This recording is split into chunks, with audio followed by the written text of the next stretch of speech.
So we're here. I love that Margot made a poster, or Randy made a poster that said, "This is the election of our lifetime." Absolutely is. And this is the heart of the election of our lifetime here in Orlando.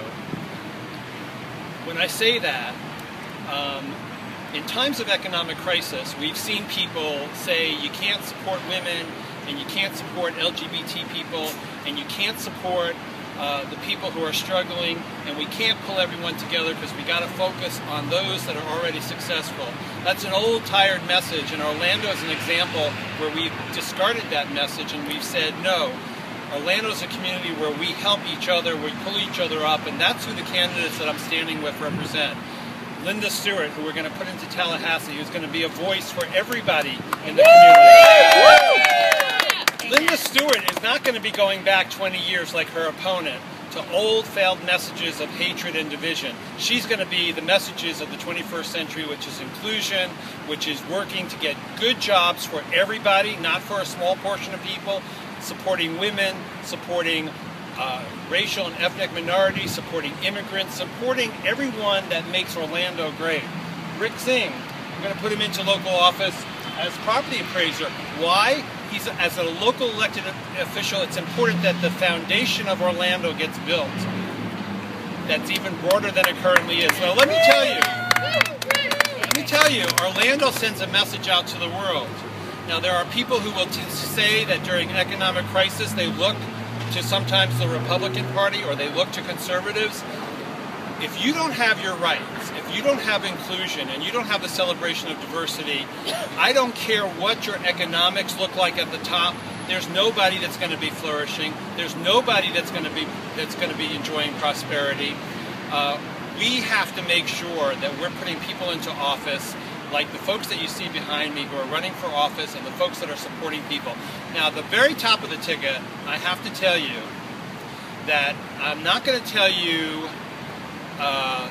that President Barack Obama is going to do great things in the future, because we know he is. I'm going to tell you he's already done substantial work for us. Now let me start with the economy. He has added jobs every single month since he's been president, from inheriting what he did, what he inherited 4 years ago. He's put into place a solid foundation for economic progress. Key to that economic progress is what I just talked about. The foundation of economic progress is inclusion and the celebration of diversity.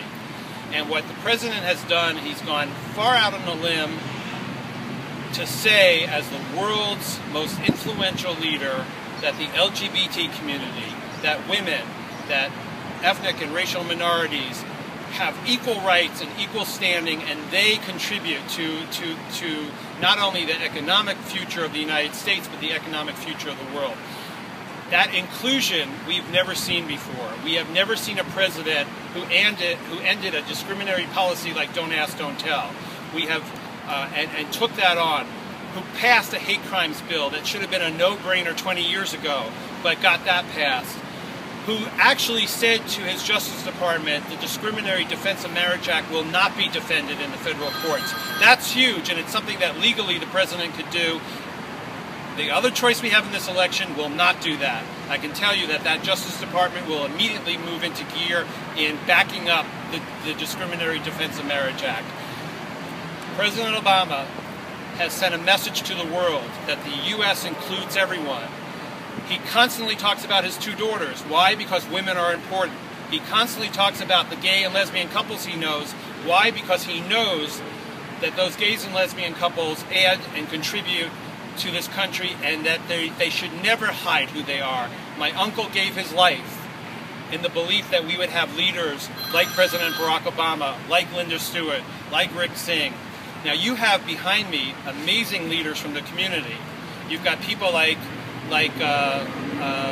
Vicki Nance and Mary Meeks. Mary Meeks, who's taken on kind of like the champion of equality here in Florida. You got business leaders like Tom Dyer, who has built a reputation as a very level-headed, cool equality spokesperson. You got people like Randy Stevens, who we have running a dynamic LGBT center. We have here in Orlando the makings of what I say is the blueprint for equality. We must move that forward.